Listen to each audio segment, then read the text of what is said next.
ఏనుగు గదిలో ఉన్నది. తెలంగాణ సమస్య చాలా పెద్ద సమస్యగా ప్రజల మనసుల్లో కోట్లాది మంది మనసుల్లో ఉన్నప్పుడు అది లేనట్టుగా మనం వేరే చర్చించుకోవడం చెప్పనేది సముచితం కాదు. నిజాయితీగా చర్చించుకుందాం, వాస్తవాలన్నీ బయట పెట్టుకుందాం. ఎక్కడ పొరపాటు జరిగినాయి, ఏ రకంగా సవరించాలి, ఓ కొత్త రాష్ట్రం ఏర్పాటు కావాలన్నా ఏర్పాటు కాకుండా సయోధ్యగా పరిష్కారం సాధ్యమా, నిజాయితీగా మనం చర్చించుకుందాం. కానీ ఢిల్లీలో కాదు, మరో చోట కాదు, మనం చర్చించుకుందాం అని చెప్పంటే పార్టీలన్నీ పక్కన పెట్టినాయి అధ్యక్ష. ఇప్పుడు పరిస్థితి చేయదాటిపోయింది అధ్యక్ష. వందలాది మంది యువత ఆశలు నెరవేరమని చెప్పిన ఆవేశంతో ఆత్మహత్యలు చేసుకున్నారు. జనసామాన్యంలోకి వేర్పాటు భావం చాలా బలంగా నాటుకున్నది. ఈ మాట్లాడటం కోసం అధ్యక్ష నేను చాలా సుదీర్ఘంగా ఆలోచించి వేలాది మందితో అన్ని ప్రాంతాల వారితో మాట్లాడకి మాట్లాడుతున్నాను. ఈవేళ ఈ సభలోనే ఒకప్పుడు అందరూ హాయిగా భుజాల మీద చేతులు వేసుకుని చాలా సంతోషంగా ఆప్యాయంగా మాట్లాడుకునేవారు పార్టీలకు అతీతంగా లేదా వారి పార్టీల్లో. ఈవేళ పార్టీలు చచ్చిపోయినాయి. ఈవేళ కేవలం ప్రాంతాలు మాత్రం మిగిలిపోయినాయి. ఒక్కొక్కరు ఒక వాదన చేస్తున్నారు. ఇక్కడ మన దగ్గర కాదు అధ్యక్ష, ఈ రాష్ట్రంలో ఏ ప్రాంతానికి ఎవరితో మాట్లాడాలని చెప్పంటే ఒక ఉద్యోగితో మాట్లాడినా, పోలీస్ అధికారితో మాట్లాడినా, సామాన్య పౌరులతో మాట్లాడినా కూడా మీరు ఏ ప్రాంతం నుంచి వచ్చారు, ఎక్కడ పుట్టి పెరిగారన్న ప్రశ్న అడగాల్సి వస్తుంది. ఒక్కసారి గుండెల్లో వేసుకున్నాం అధ్యక్ష ఈ ప్రశ్నని.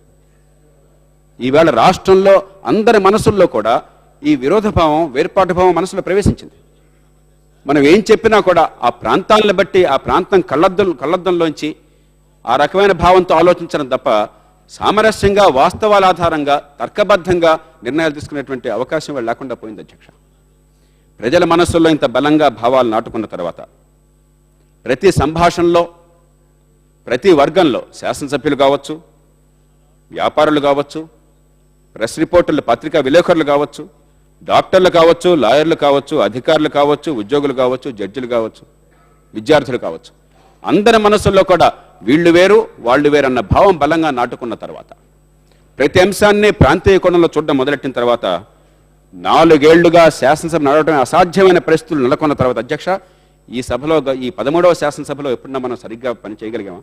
గత 4.5 ఏళ్లుగా నిజాయితీగా మాట్లాడుకుందాం.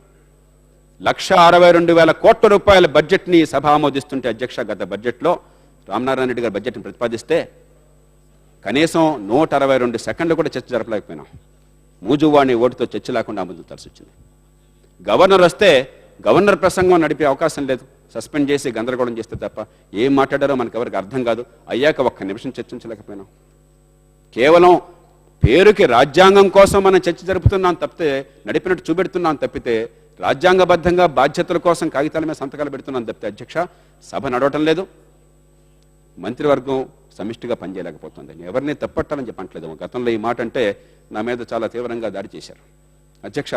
ఈవేళ మంత్రివర్గంలో కూడా విభజనలు స్పష్టంగా కనిపిస్తున్నాయి. వ్యక్తిగతంగా విభేదాలు లేవు, కానీ వారి వారి ప్రాంతాల భావాలను ప్రతిబింబించాలి కాబట్టి మంత్రివర్గం సమిష్టిగా పనిచేయడం అసాధ్యమవుతున్నది. బహిరంగంగానే రాజ్యాంగం మరుగు సూత్రాలకు విరుద్ధంగా ఈవేళ మంత్రులు ఒక్కొక్కరు ఒక్కొక్క మాట బహిరంగంగా మాట్లాడుతున్నారు. ఒక ప్రభుత్వం అన్నది లేకుండా పోయింది. ఈ నేపథ్యంలో అధ్యక్ష యథాస్థితి కొనసాగటం అసాధ్యం. మనకి మనసులో ఎంత బాధ కలిగినా ఒక కుటుంబం విడిపోవాలని చెప్పంటే ఇది చాలా బాధ కలుగుతుంది.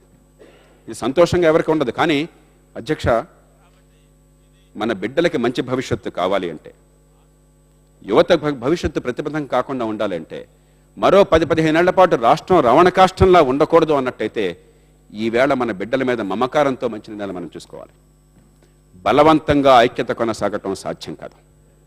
మనసులు విరిగాక మళ్ళీ అతకటం అంత తేలికైన పని కాదు. బహుశా ఓ తరంకాలం తర్వాత జరగచ్చు, కానీ తరంకాలం జరగాలంటే ఈవేళ మా మాటను మన్నించారు, మా అందరికీ న్యాయం జరిగిందన్న విశ్వాసం కలిగే ఏర్పాటు చేసి రాజకీయ నాయకత్వం, సామాజిక నాయకత్వం చాలా బలమైనటువంటి రీతిలో ప్రజల్లో కనుక మనందరం ఒకటన్న భావాన్ని పంపిస్తే అప్పుడు ఇవి తరుగుతే తప్ప బలవంతంగా మాత్రం దీన్ని మనం సాధ్యం చేయలేం. సంఖ్యాబలంతో మాత్రం జరిగేది కాదు.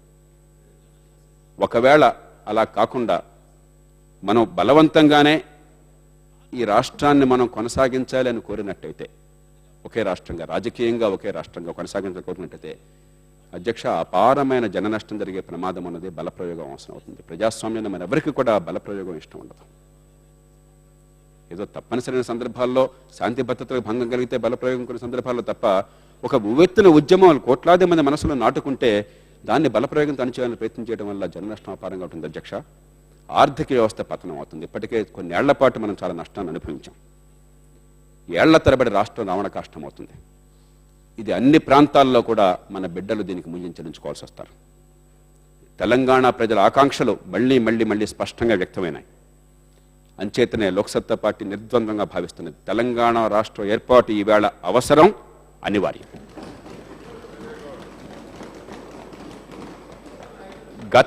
గత జల సేతుబంధనం నిష్ఫలం. ఈవేళ చర్చలు జరిగినంత కూడా ఈ 20 ఏళ్ళు 30 ఏళ్లుగా గత 5 ఏళ్లుగా ఏం జరిగినాయని చెప్పాను తప్ప భవిష్యత్తు ఏం కావాలన్న ఆలోచన మాత్రం మృగ్యమైంది అధ్యక్ష. ఎందుకంటే మనసులో ఆవేశాలు ఉన్నాయి.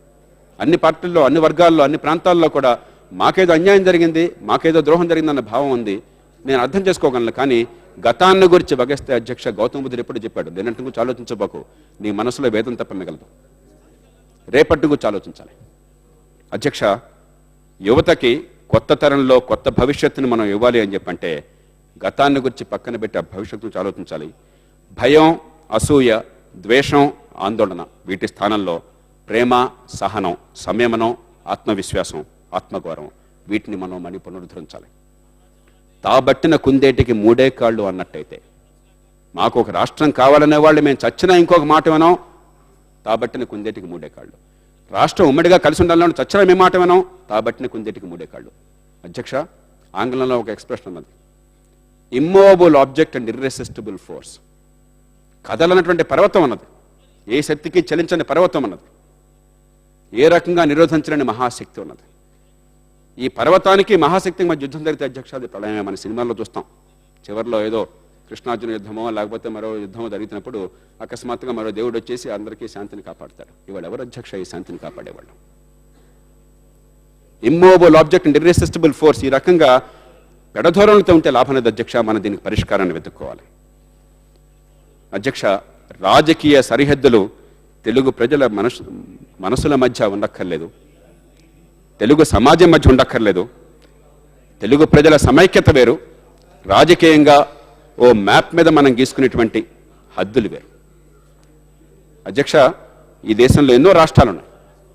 హద్దులు గీసుకున్న మాత్రం చేత ప్రజల మధ్య సంబంధాలు ఏ రకంగా చెడిపోవు. ఇక్కడున్న వారు చాలామంది కర్ణాటకలో బంధువులు ఉన్నారు, తమిళనాడులో ఉన్నారు, మహారాష్ట్రలో ఉన్నారు. దేశంలో అన్ని ప్రాంతాల్లో మనకు హక్కు ఉన్నది. ఇది మనకెవరో దయాదాక్షిణ్యం ఇచ్చేది కాదు అధ్యక్ష. కాబట్టి రాజకీయ విభజన చూద్దాం. అది సమాజ విభజన కాదు, తెలుగు ప్రజల విభజన కాదు, తెలుగు సంస్కృతి విభజన కాదు, ఈ దేశ విభజన కాదు అధ్యక్ష. అయితే ఇదే నేపథ్యంలో ఏ రకంగా ఏర్పాటు చేయాలి? ఏర్పాటు చేయడం అవసరం, అనివార్యం. కానీ ఏ రకంగా ఏర్పాటు చేయాలి, ఎలా చేయకూడదు? ఇటీవల కాలంలో కేంద్ర ప్రభుత్వం చేస్తున్న ప్రయత్నాలు ఒక రాష్ట్ర విభజన సందర్భంలో ఒక ఫెడరల్ వ్యవస్థలో ఎలా చేయకూడదనడానికి గొప్ప దృష్టాంతం అధ్యక్ష. చిత్తశుద్ధితో చేయాలంటే దీనికి చక్కటి పద్ధతులు ఉన్నాయి. దాన్ని పక్కన పెట్టి ఏ రకంగా చేయకూడదో ఆ రకమైన పద్ధతుల్ని వాళ్ళు చేపట్టి తెలుగు ప్రజల మధ్య మరింత చుచ్చు పెట్టే ప్రయత్నం జరిగింది అధ్యక్ష. అధ్యక్ష, మనదొక ఫెడరల్ వ్యవస్థ. ఎందుకు ఫెడరల్ వ్యవస్థ అవసరమైంది?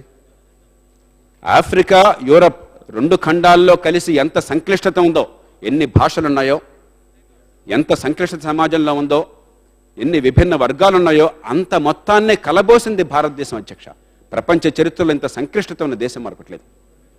కాబట్టే 2 అంచెల సార్వభౌమత్వం, ఫెడరల్ వ్యవస్థ అని చెప్పంటే కేవలం మాట కాదు. జాతీయ స్థాయిలో సార్వభౌమత్వం, రాష్ట్రంలో సార్వభౌమత్వం. 7వ షెడ్యూల్ ప్రకారం రాష్ట్రంలో ఈ సభ చేసే నిర్ణయాల విషయంలో జోక్యం చేసుకునే హక్కు పార్లమెంటుకు లేదు.